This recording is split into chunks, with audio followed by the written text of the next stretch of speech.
இன்றே டவுன்லோட் செய்து உங்கள் ஃபேவரட் ஷோக்களை என்ஜாய் பண்ணுங்க. ஒருவேளை தண்ணிக்குள்ள இருக்கிறப்போ நான் அவங்க கழுத்துல தாலியை போட்டதை பார்த்துட்டாங்களா?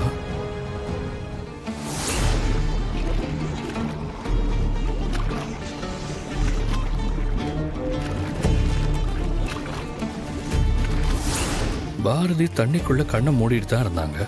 அப்படின்னா கண்டிப்பா என்னை பார்த்துருக்க சான்ஸே இல்லை. அப்ப வேற என்னதான் யோசிக்கிறாங்க? பாரதி, நடந்து முடிஞ்ச விஷயத்த எதுக்கா அப்ப யோசிச்சுட்டு இருக்கீங்க? சரி சரி, நீங்க சாப்பிட்டீங்களா? இல்ல சார், எனக்கு பசிக்கல. இதெல்லாம் கொஞ்சம் கூட சரியில்லை. தலையில அடிபட்டிருக்கு, கோயில்ல அவ்வளோ வேலை பார்த்துருக்கீங்க, பசிக்கலன்னு சொல்றீங்க. பாரதி, முதல்ல சாப்பிடுங்க. சரி, நானே போய் சாப்பாடு எடுத்துட்டு வரேன். சார், உங்களுக்கு எதுக்கு சிரமம்? நான் பாத்துக்கிறேன். அப்படிலாம் சொல்லி தப்பிக்க முடியும்னு நினைச்சிடாதீங்க. இப்ப நீங்க சாப்பிடுறீங்க, அவ்வளவுதான். நீங்க ரெண்டு பேரும் என்ன சாப்பிடலையா? நாங்க சாப்பிட்டோம்ப்பா. அம்மா சாப்பிடல, அவங்களுக்கு தான் சாப்பாடு எடுத்துட்டு வந்தோம். அம்மா காலையில இருந்து சரியாவே சாப்பிடல. பாரதி, சும்மா சொல்லக்கூடாது. உங்க ரெண்டு பிள்ளைங்களையும் நல்லா வளர்த்துருக்கீங்க. அதனாலதான் நீங்க சாப்பிடாம இருக்கீங்கன்னு தெரிஞ்சு உங்களை சாப்பிட வைக்க ரெண்டு பேரும் அக்கறையா சாப்பாடு எடுத்துட்டு வந்திருக்காங்க. ரெண்டு பேரும் உங்க மேல உயிரே வச்சிருக்காங்க பாரதி. அவங்களுக்கு நீங்க அவ்வளோ அன்பை கொடுத்து வளர்த்துருக்கீங்க.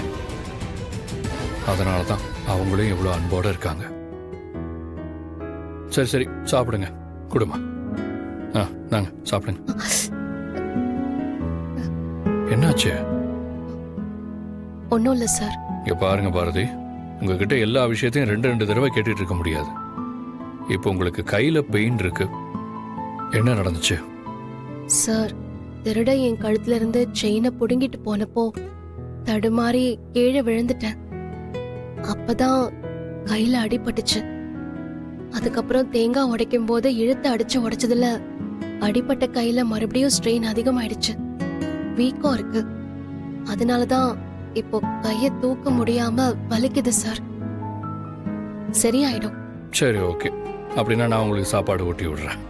ஐயோ வேணாம் சார், நானே சாப்பிட்டுக்கிறேன். அட போங்க பாரதி, உங்க கூட இதே தொல்லையா போச்சு. உங்களுக்கு கையை தூக்க முடியாம கஷ்டப்படுறீங்களே, ஊட்டி விடலான்னு நினைச்சேன்.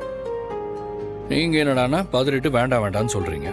தமிழ், நீ சொல்லுமா, அம்மாக்கு நான் ஊட்டி விடலாம் தானே? நான் ஊட்டி விடுறேன்னு சொன்னதும் தமிழ் எவ்வளவு சந்தோஷப்படுறா பாருங்க.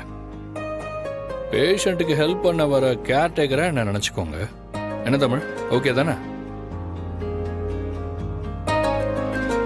அப்பா, அம்மா அப்படிதான் சொல்லுவாங்க. நீங்க சொல்றதுதான் கரெக்ட். நீங்களே அம்மாக்கு ஊட்டி விடுங்க, அம்மா சாப்பிடுவாங்க.